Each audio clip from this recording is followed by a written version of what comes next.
High range motor തൊഴിലാളി association വാർഷിക പൊതുയോഗവും സ്വാതന്ത്ര്യദിനാഘോഷവും നടന്നു. കട്ടപ്പന ടൗൺ ഹാളിൽ നടന്ന പൊതുയോഗം ഇടുക്കി MLA റോയി കെ പൗലോസ് ഉദ്ഘാടനം ചെയ്തു. രാവിലെ 8:30 ദേശീയ പതാക ഉയർത്തി. തുടർന്ന് ഗാന്ധി പ്രതിമ, അമർ ജവാൻ സ്മൃതി മണ്ഡപം, അബ്ദുൽ കലാം സ്മൃതി മണ്ഡപം എന്നിവിടങ്ങളിൽ പുഷ്പാർച്ചന നടന്നു. തുടർന്ന് നടന്ന പൊതുയോഗത്തിൽ പ്രസിഡന്റ് ഇൻചാർജ് ബിജു മാധവൻ അധ്യക്ഷനായിരുന്നു.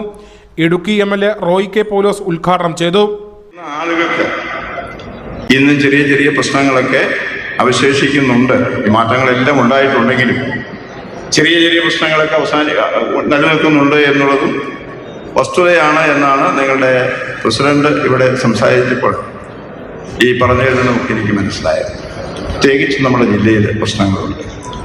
കാരണം ഈ സമൂഹത്തിലുണ്ടാകുന്ന ഏത് വിഷയങ്ങളും സ്വാഭാവികമായിട്ടും ഇവിടെ ജീവിക്കുന്ന വിവിധ വിഭാഗങ്ങളിലുള്ള ജനങ്ങളെ ബാധിക്കുമെന്നുള്ളത് വസ്തുതയാണ്. അതുകൊണ്ട് തന്നെ നമ്മുടെ ജില്ലയിൽ അംഗങ്ങളുടെ മക്കളിൽ SSLC +2 പരീക്ഷകളിലും ഉന്നത വിദ്യാഭ്യാസ മേഖലയിൽ മികച്ച വിജയം നേടിയവർക്ക് നഗരസഭാ അധ്യക്ഷൻ ജോയി വെട്ടിക്കുഴി എൻഡോമെന്റ് വിതരണം ചെയ്തു. കരിമ്പൻ, മുരിക്കാശ്ശേരി, മേലച്ചിഞ്ഞാർ, വലിയതോവള, പുറ്റടി യൂണിറ്റ് പ്രസിഡന്റുമാർ, മറ്റ് ഭാരവാഹികൾ, അംഗങ്ങൾ ഉൾപ്പെടെയുള്ളവർ പൊതുയോഗത്തിൽ പങ്കെടുത്തു. ലൂക്ക ജോസഫ്, മനോജ് എബ്രഹാം, നോബി ജോസഫ്, ബെന്നി CP, രാജേഷ് KB, രമണൻ പർണയിൽ എന്നിവർ നേതൃത്വം നൽകി. News bureau, Kattappana.